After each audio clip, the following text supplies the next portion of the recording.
when I left Facebook, I was at the top of my game. We had just created Facebook Live. I was making a lot of money. Like, it was in a great place, right? So why would anyone quit? But for me, I also had a very complicated relationship with Silicon Valley and with tech itself. I think I also started to see some of the things that were being built in Silicon Valley used in ways that I wasn't entirely thrilled with. For example, when I was working on the elections in Silicon Valley with Arab Spring, I remember waking up every morning and thinking, oh my gosh, we're giving a voice to everyone. And then I woke up last year, November, and thought, oh, we gave a voice to everyone.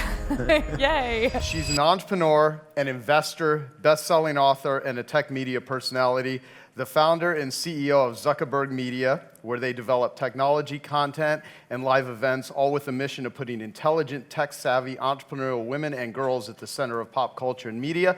She hosts a weekly talk radio show on Sirius XM and has 2 TV shows, Dot on NBC Universal Kids and American Dreams on HSN. Please welcome Randi Zuckerberg. Hello, Randi. Hi. Awesome. So, how about this seat? We'll do here. And perfect. Serious deal. I did a great podcast with Randi a few months ago. That was fun. Yeah, it was awesome. And I mentioned earlier before you were here that you've done 300 burpees at one time, and so we may do a couple burpees if I can talk her into that. I just wanted to pre-warn you on that. So, first off, super awesome to have you here. We are broadcasting this on Facebook Live, which you're actually credited with creating with over a billion people currently use. That's right. It's a pretty wild story. I don't know. Should I get into it now? Tell us. Yeah. All right. So when I went out to Silicon Valley to join Facebook, well, first of all, I was working at an ad agency in digital marketing when I got the call that was like, hey, Randi, I'm starting this thing called the Facebook. I need someone who knows digital marketing, which really meant he needed someone who would work for free. Like, that's really what he meant by that. And I went out there, and I have to say, I never thought of myself as an entrepreneur when I went out to Silicon Valley. I thought, okay, I'm the marketer who's going to support these genius guys who are creating things.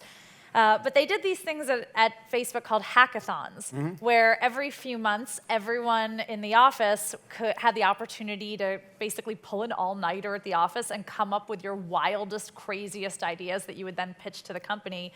And I was getting really excited about what was going on with what we were watching on TV and our phones. And I thought, would there ever be a day that we would watch entire television networks inside Facebook?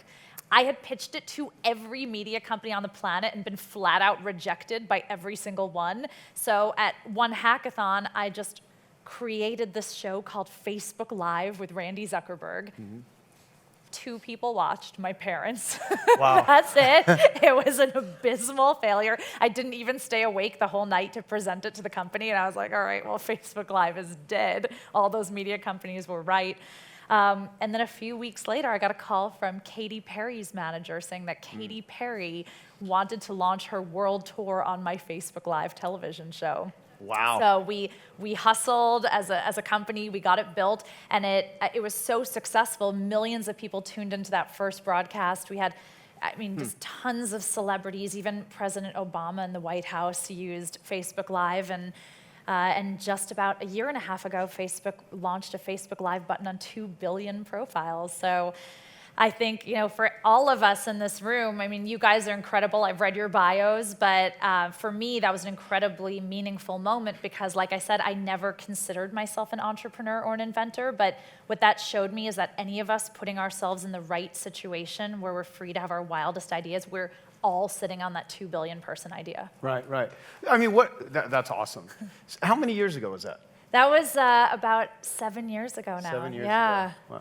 So that was before the days where we're used to streaming shows on Netflix and watching Game of Thrones on our phones and all that. Yeah. What are some of the things that you could talk about that Facebook is either going to launch or will launch that everyone that is an entrepreneur, because collectively in this room, there's millions of dollars that are spent on Facebook ads and promotions. It's amazing. So I should say, I stepped out of Facebook. I was working there for about 7 years, which as many of us know who have startups, that's like dog years, 7 years at a startup. I was a grandma at Facebook by the time I left.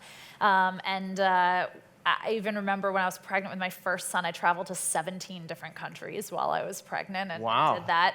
So I have stepped away from the company. I'm still, a shareholder in the company and very excited, but I unfortunately, can't really talk as a spokesperson at Facebook of things that are being launched in the company. Yeah, no worries. But thank you for spending money on Facebook. And by the way, you can talk about anything that you think that would be useful, and we'll get into that with some of the questions. So I've got a list of questions there for you. And so you've dealt with a lot of entrepreneurs. What's your perspective on recognizing and taking advantage of opportunities? Because I know you do a lot of angel investing and you advise a lot of people. Yeah. You were in Silicon Valley, and frankly, I mean, you're involved in a lot of stuff. So. One thing that's really important to me, I think, I was given an incredible opportunity to be on really the front lines of a new industry that was starting. And so for me, I'm always looking for who's that next entrepreneur that I can invest in. For me, it's interesting. I feel like a perfect entrepreneur that I want to invest in has to have that blend of passion, but also an eye for data, because I get so many people who come in to pitch me, and they're so passionate about what they're doing, but they say things like, I've worked hard for this and I deserve this, and that makes me want to give them a hug, but it doesn't make me want to open my checkbook to them. Right. So it needs to be, you need to have that passion, because honestly, there is no good reason to start your own company. It's, you have to be a little bit of a crazy person to do it. And so you need that passion, but you also need to be willing to pivot on a dime. I mean, I know when we were at Facebook and the iPhone came out, that rocked the entire world. I mean, it's hard to imagine that was only 10 years ago that the iPhone came out, and suddenly every business in Silicon Valley that was desktop focused was looking at a 1-year runway before going out of business if they didn't pivot.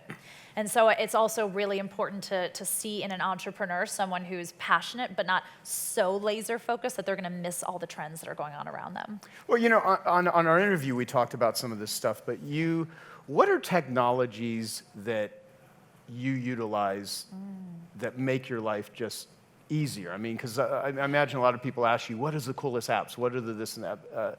But I mean, like, what do you use in your life? Like, what does? Well, I love to try everything. So I'm definitely a bit of an early adopter, but then I almost have like a 6-month wait and see policy. So I feel like every time I see an article that's like, this is the Twitter killer, or this is this, like, I just know that company is probably going to be out of business in 6 months from now.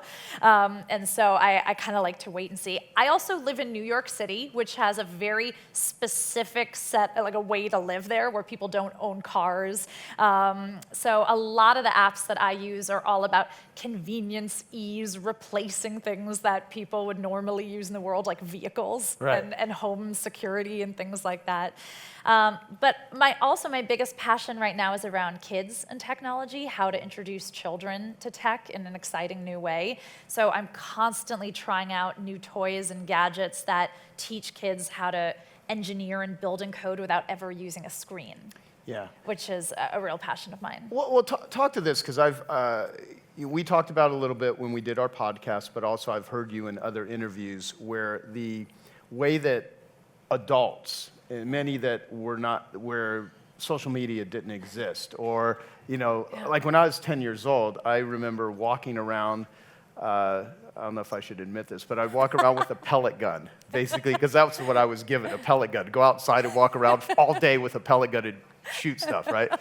And so, with no connection to anyone, and I'd be miles away in this small town of Alpine, Texas, where I lived, and I'd be, like, all weekend, I would just be out by myself, no connection, and now if someone is not within 10 feet of their phone, they think they're missing a limb, right? Totally. And so, what I've heard you say is that, people try to keep screens away from their children, as if these are bad things, and they could be. So I'd love to hear your thoughts on the dark side and the good sides of technology, but I've also heard you say, look, kids that are growing up, they're totally okay with it because they've been immersed in this world. So if they've not been, they have like a different sort of relationship Absolutely. with it. In fact, a little while ago, I have a 6-year-old and a 3-year-old son, and my 6-year-old, one of his friends came over for a play date at our house, and his friend saw my laptop and went, "Grandpa!" And his mom said, "Oh, we Skype so much he thinks his grandpa lives inside the computer." And that was just such a crystal clear moment that I was like, wow, kids are just, having a relationship through a screen is the same to them as having a relationship in person. And that was just, it was such a moment of a new generation. But you're absolutely right. I think that a lot of parents have a place of guilt and bad feelings when they think about kids and tech. I know for me, even when people say kids and tech, my mind immediately goes to an image of a child on a sofa glued to an iPad. When the reality is that there are thousands of ways to introduce children to tech and STEM concepts that never once involve gluing them to a screen. And that's something that my team is working on a ton. We're actually about to open a STEM-themed restaurant in New York City, where you can go and get chocolate s'mores made on a 3D printer, and robots will make you pancakes, and all kinds of ways to actually introduce families to tech that never once, include an iPad. Yeah. Well, I mean, do you think your children will ever drive cars? Oh, wow. I mean, well, we live in New York, so probably Well, yeah, not. probably not there. But yeah, I mean, it's funny. I had gotten like a whole debate with an Uber driver the other day because he was like, self-driving cars are going to ruin our lives and ruin our business. And I was like, no, you're thinking about it the wrong way. Like, you could be in your pajamas at home and have 8 cars working for you, and you could just be Skyping into those cars, checking in on your passengers. Like, you need to reframe your mindset and be more entrepreneurial. But so I don't know. I hope. Honestly, when I think about like what a party girl I was in high school, I really hope my kids aren't driving. I'll tell you, I'm so glad social media did not exist, especially when I was a drug addict. I mean, some of the stuff that could have been captured there, I mean, it was bad. The good news, though, is I think for this next generation, everyone is going to have something they regret that lives online. Yeah. So I think our tolerance and acceptance for that will go up. Okay, let me ask you, what is your criteria? I mean, we're Facebook Living this right now. Yeah. I mean, hey, world. Yeah, and there's anything that could come out of my mouth at any moment, which is scary. No, but like, what's your criteria of what you will say and won't say? I mean, what are some standards that you have of like, this is not the areas that I go down? Because some people are so open with their confessionals or their, especially their heavily violent attacking views and insults, not realizing that this exists forever now. That's right. And so I'm very careful about how I think about what I put online. Although I'm very open about some things, but I'd love to hear how you think about it. I mean, hey, I hope you're enjoying this video, and I want to let you know that I have a new book that's come out, and if you'd like to get it absolutely free, there's a link below in the description, or you can wait till the end of this video, or you can simply go to joesfreebook.com and you can get a copy there. I do believe that being open and authentic is the best way to go online. So if you do have, if that's part of who you are, you have a strong political view or you have something, you have to own who you are. But for me, my perspectives really changed a lot when I had children, because I think, why should I get to choose my child's digital footprint for them? Shouldn't they get to choose what their identity online looks like? And so I think about that a lot. What's going to happen when my son suddenly Googles himself for the first time, and there's years of information that I've posted about him. And so that's something I think about a lot whenever I am, going to show my children's photos or talk about them.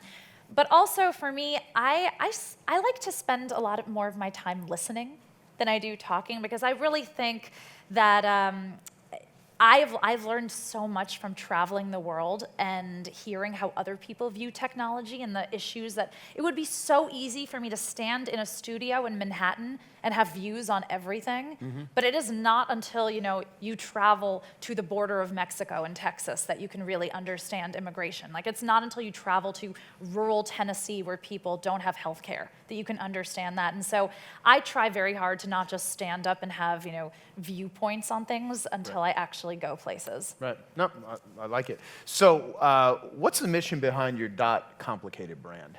.com. All right. Well, I think it goes back to a lot of what you were saying. Like, we grew up in this era. I mean, I got my first like brick cell phone when I was going off to college, you know? And so we didn't grow up with all of this technology, but yet suddenly we're in a position to be running businesses and employees and children who have access to this technology. I also think, coming from Silicon Valley, everyone drinks the Kool-Aid there. I loved my time in Silicon Valley, but it's a one-industry town. And what happens in a one-industry town is it becomes an echo chamber where every conversation that I had was like, yeah, technology, who are we disrupting today? You know, what industry are we coming for? And which is fun when you're in it, but like, technology is not 100% positive all the time. Oh, yeah. And I think, it was not until I stepped out of that world that I started to see some of the ways, like, for example, I went to this cool thing called VR World the other day in Manhattan. They have, you can test out all the latest and greatest VR. And I did this experience where I was walking on like a little balance beam, but in my mind, I was at the top of the Empire State Building, being asked to take a step off the edge. And even though I knew that I was on the floor and nothing was gonna happen to me, it took a lot of willpower to make myself take that step. It felt real.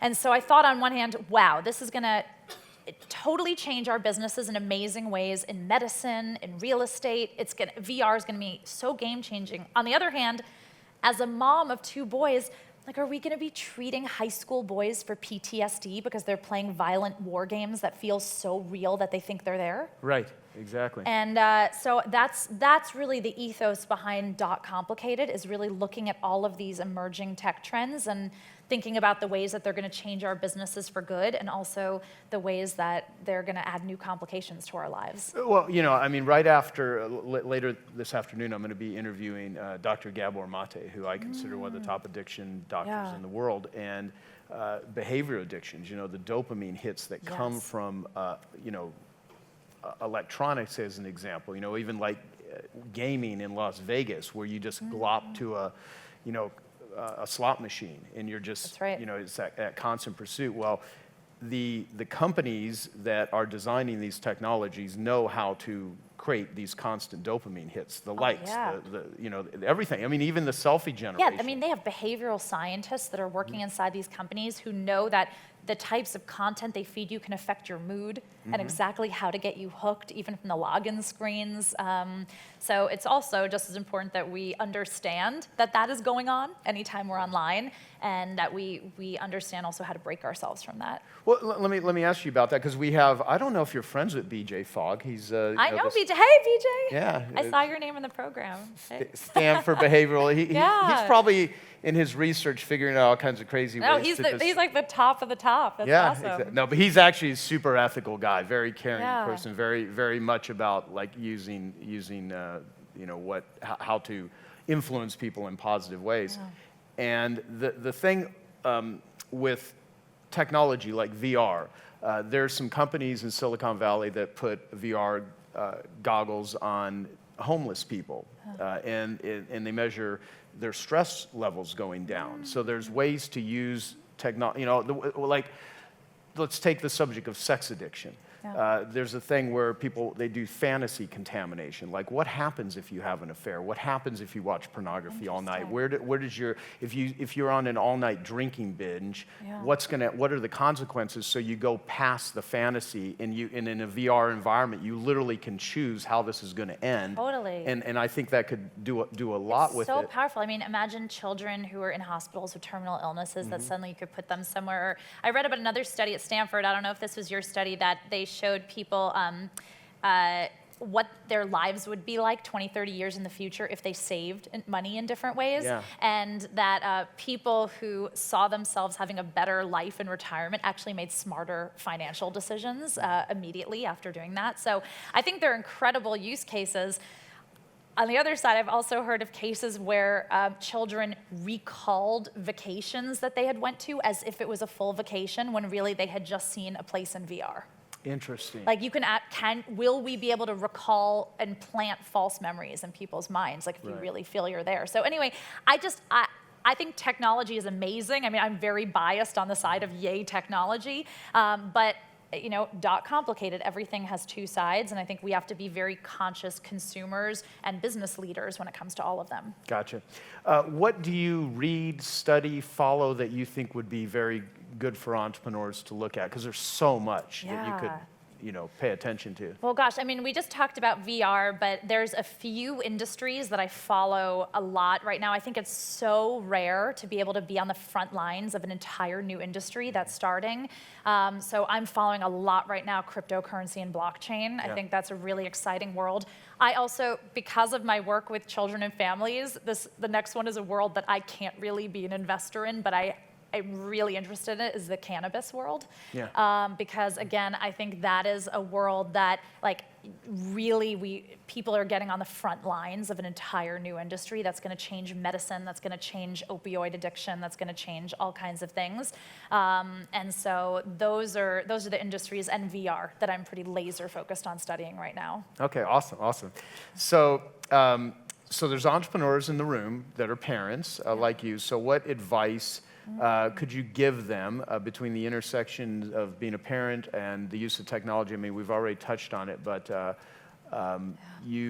since you're doing so much stuff with women and with girls and with children, anything that you'd like to... Sure. Well, I mean, and a lot of this actually touches back to the fact that why I left Facebook, because when I left Facebook, I was at the top of my game.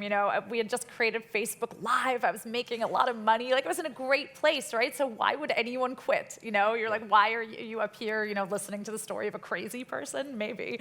But for me, I also had a very complicated relationship with Silicon Valley and with tech itself. I think, we talked a little bit about the ways that I had a complicated relationship with tech. I think I also started to see some of the things that were being built in Silicon Valley used in ways that I wasn't entirely thrilled with. For example, when I was working on the elections in Silicon Valley and with Arab Spring, I remember waking up every morning and thinking, oh my gosh, we're giving a voice to everyone.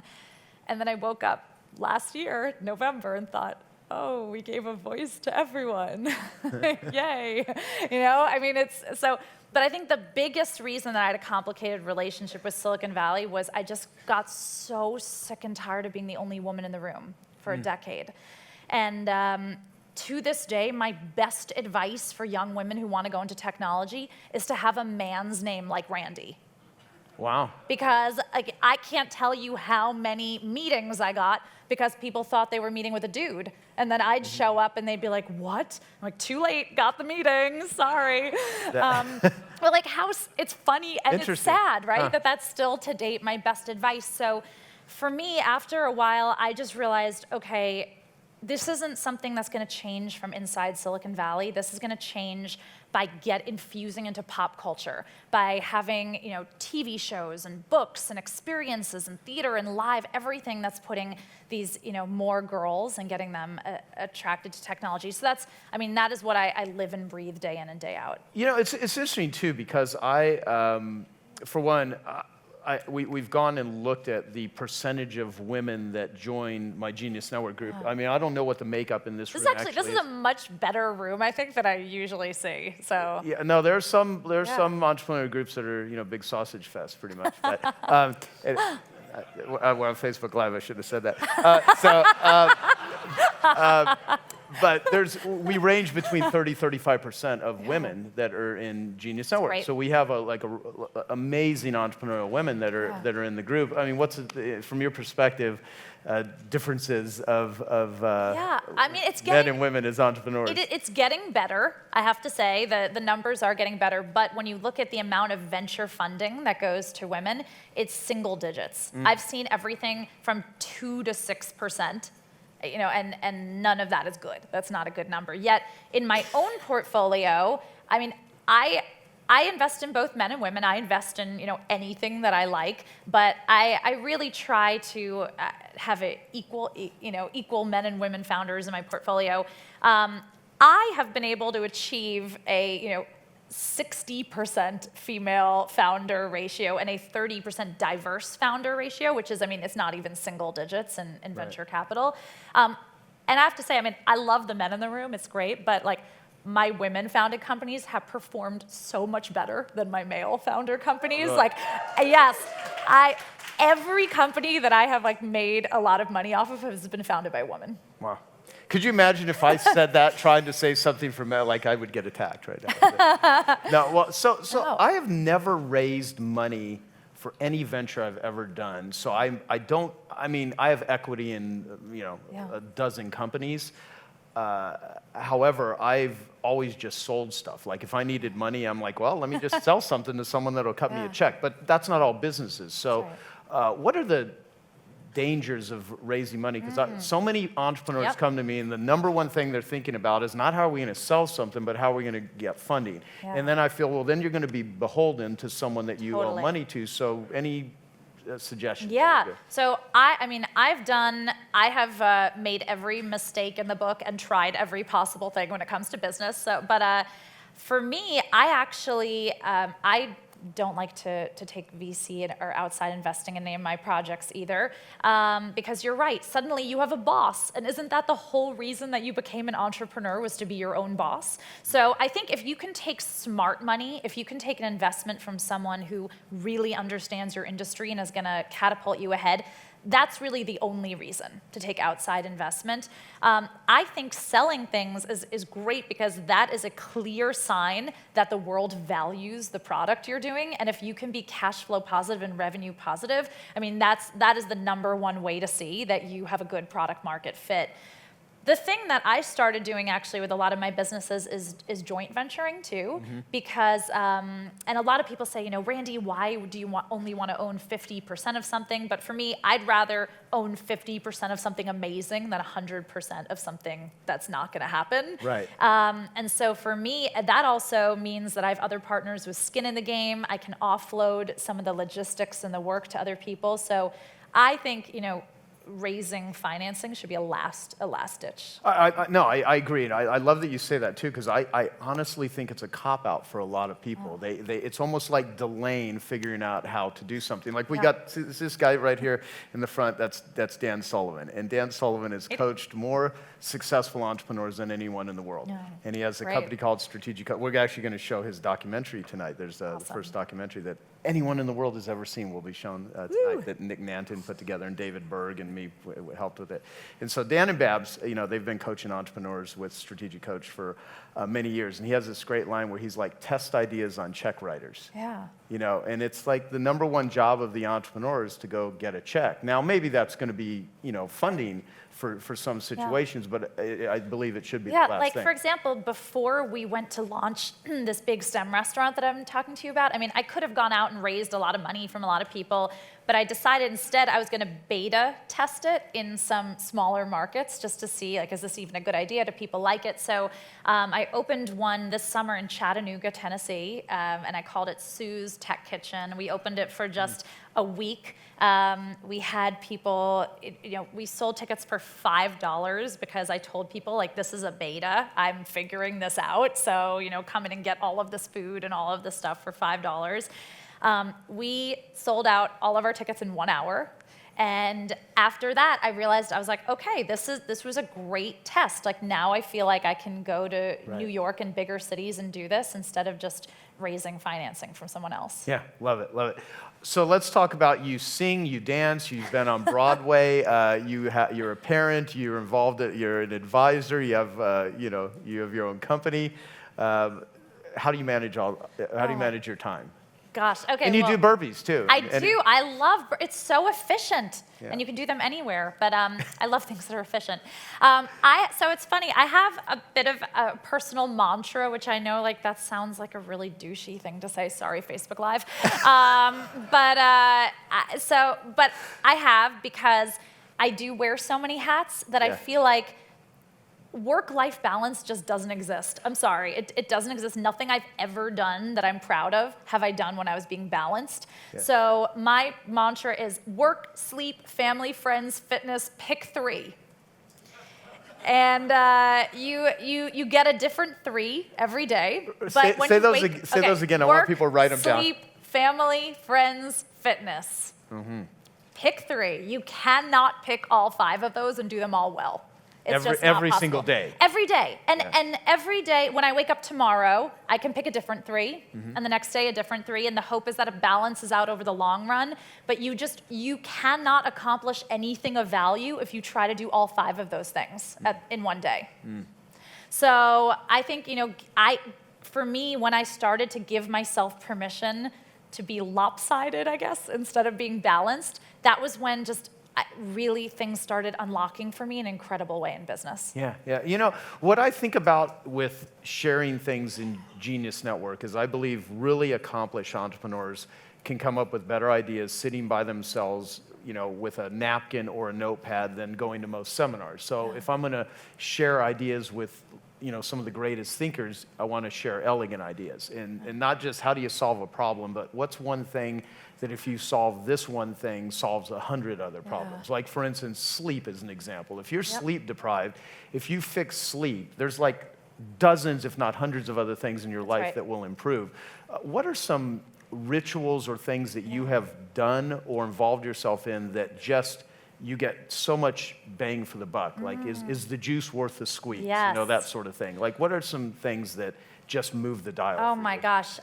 So one thing that I started doing a few years ago was I started taking the month of either March or April and trying to dedicate the entire month to putting myself in an uncomfortable situation that I had never done before. Now, again, that's a very, I have the luxury of doing that because I work for myself, because I've made enough money in the past that I can do that. But a few years ago, I started off this by going and living in Tokyo for a month. Wow. And because I was like, I just want to immerse myself somewhere that I've never been, do something uncomfortable. 3 years ago, I joined the cast of a Broadway show for a month. That was one of the most incredible experiences of my life. It was the scariest experience, hands down, of my entire life. But I got cast in one of the leading roles in Rock of Ages, an 80s rock musical on Broadway. And just walking a mile in someone else's shoes like that gave me such a deeper appreciation when I went back to my own business and I did that. So I try to think of, what is uncomfortable, what's scary, and just try to go do that. Yeah, it's like even doing this event is nerve-wracking for me. It's incredibly fulfilling. Because you care. Yeah, no, Yeah, it's funny you say that, because I think when a speaker gets to the point where they don't get like a little nervous, I don't get like, oh my God, I can't speak in front of an audience, although there was a time where I would literally sweat profusely. It was so uncomfortable. But I heard this saying years ago that which you fear and don't face controls you, but that which you fear and you take steps to face, you can control it, or at least get a lot better with it. So I do put myself into situations that challenge me. The question is when you do it to where it's so stressful. Right. Like, there's a difference between Hugh Downs was a friend of mine, and I interviewed him when he was 87 years old, and he said, the difference between stress and distress. Stress will actually build you up and make you better, like working out and stuff. But if you overdo it and you get into a state of distress, and so a lot of entrepreneurs, like you talked about the 5 things, they're trying to do so much. They never choose sleep, or they never choose fitness, and that's not good for anyone either. Right, exactly. So for fear, I think the entrepreneurial mind is willing to take risks that non-entrepreneurs do not take. How does one increase that stamina, if you have any suggestions for it? And sometimes it might be not trying to push yourself. Sometimes it's just pull back. I love the idea of go living. I'm sitting there thinking, maybe I should move to Tokyo for a month. That would be like a freak show. It was amazing, and I lived in an area where it was like not touristy at all. So no one looked like me. It was fabulous. I loved it. It was just such a different, open mindset. But I think back to your question, how do we build our tolerance for that, is getting used to failing. For me, I feel so lucky that I did so much theater as a young girl, because I got rejected. When you do theater, you get rejected for 10 roles for every role you get cast in. And so even though my mom used to say to me, like, hey, honey, I hope you're not going to do this with your life, she'd be like, you know what, I think it is so awesome that you are doing theater, because at 8 years old, if you could get rejected from a part, pick yourself back up, and still have enough faith in yourself to audition for that next one, you can handle anything that business throws at you. Totally. That's and great. so I think for me, when I went into business and entrepreneurship, I already knew how to fail. Like, I Yeah. already knew I had it in me to pick myself off the floor and still think I was the best person for that part. Yeah. And I think that's half of what entrepreneurship and risk-taking is about. Totally. I mean, there's that cliche, which is, what would you attempt to do if you knew you could not fail? I've had that on computers. I have this little metal thing that has it etched in there. It says, what would you attempt to do if you knew you could not fail? And of course, the way my brain works is business deals. Who would I ask out on a date? What sort of, I mean, all that sort of stuff. And it's interesting how much fear, for things that most people are capable of doing, but they don't do because of like rejection or what other, and so how do you deal with criticism? How do you deal with rejection? Which, as public as you are, you've heard Yes. everything under the sun. So Everything. I mean, and also, I can't tell you how many brainstorms I sit in where people withhold their best ideas because they're so afraid of even the 3 other people sitting in the room saying that's not a good idea, Right. or squashing it. And so that's why I love the hackathons that we did at Facebook, because people who felt afraid during the day and guarded of their ideas, like, suddenly that created a safe space to have wild and crazy ideas. And I think creating those spaces in our lives and in our businesses are really important.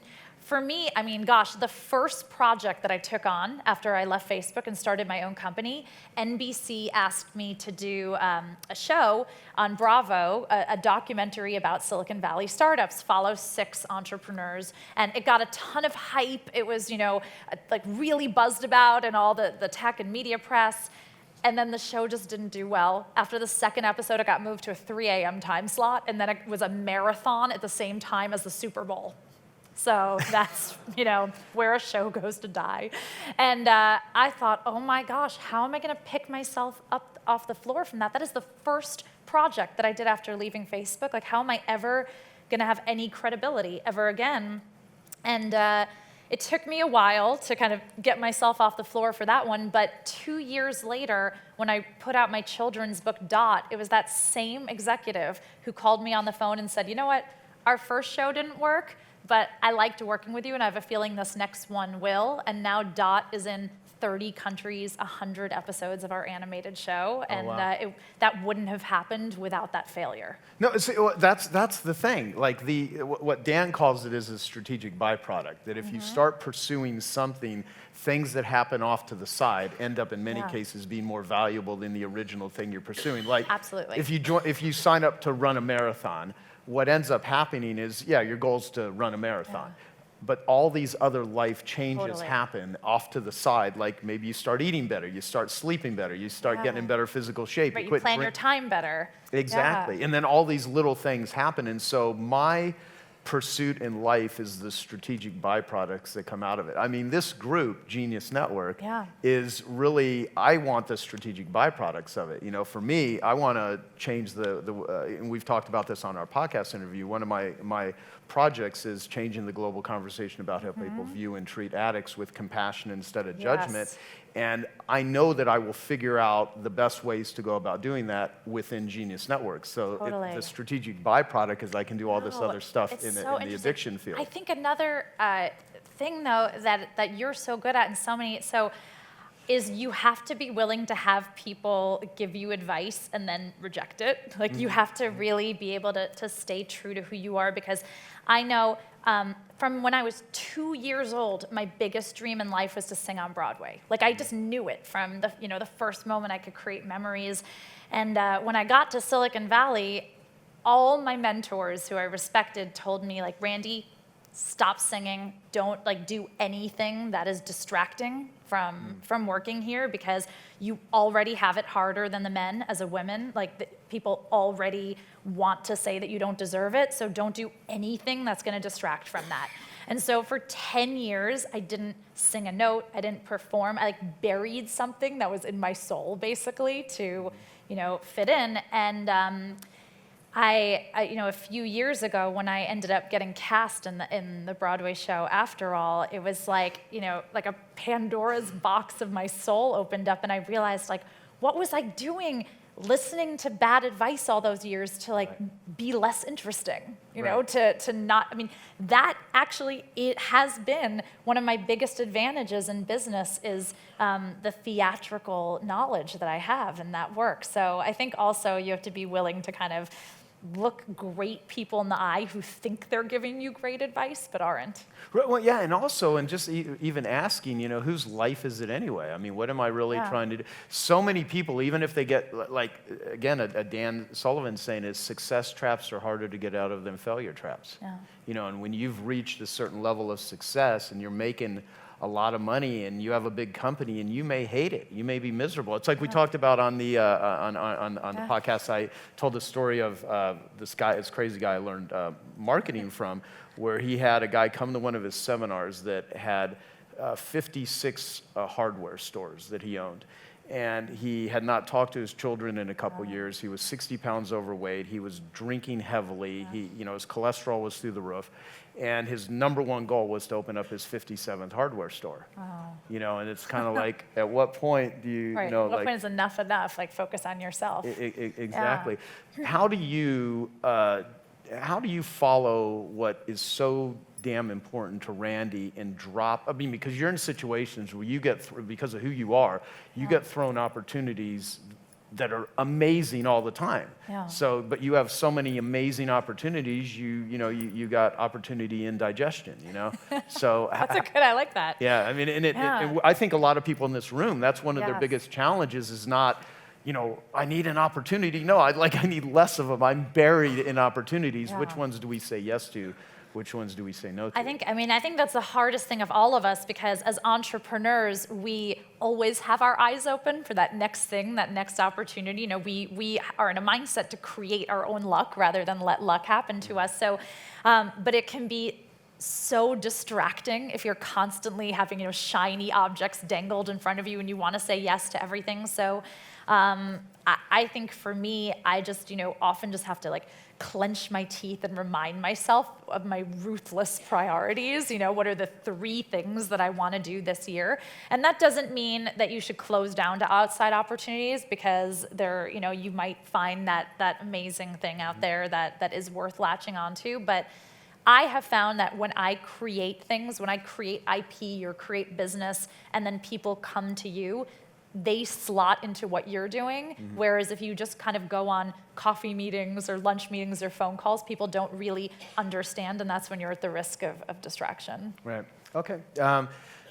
Best, if you can think of it, best business advice you've ever been given or that you could offer, and best personal advice, both your business and personal life. Great. Well, I think on the business advice front, I mean, we live in a world where every action that we have is, you know, on display and being judged. And someone once told me, you know, Randi, you're never as good as they say you are, and you're never as bad as they say you are. So don't let the good stuff go to your head. Don't let the bad go to your heart. And so I thought that was really wise advice. I think on the personal level, back to kind of doing the thing that's uncomfortable, I once had a mentor tell me, Randi, if you don't feel like you want to vomit once a month from nerves, you're not pushing yourself hard enough in life. Yeah. I don't know if this is true, but I heard that Johnny Carson would throw up once a week during his entire show. Wow. I don't know if that's true or if that's just something made up, but you know, there's a lot of people that, but they still do it. They still show up and do the thing. And so, if we could throw up on Facebook Live, that would be good. So that would be if we do enough like burpees, that movie Pitch Perfect, right? Yeah, exactly. Let's see. So, culture in a company. Yeah. I mean, you've seen toxic cultures in Silicon Valley. You've seen great ones. Any suggestions on creating a great culture? Yeah. Because all these people here have one if they know it or not. Yes, that's a great question, because I think also as entrepreneurs, we're often so focused on, you know, how do we get that next customer, close that next sale, you know, what marketing are we doing? The easiest thing to forget about is our own internal culture, what we stand for, and how we make our business the very best place to work and the very, very best place for clients to come to. And that's something that I think, you know, the Facebook team did extremely well over the years, because they saw in Silicon Valley that your company is only as good as the engineering talent that you have. So how do you make a company the best place to work? I think that's really something that's at the crux of all of our businesses. At Facebook, what we used to do those hackathons. We did tons of different programs inside the company to make everyone feel like they were an entrepreneur. That was kind of the ethos of the company. Even if it was 10,000 people, down to the person manning the front desk when you walk into reception is an entrepreneur and can bring an idea at a hackathon or do something that could change the entire business. Right.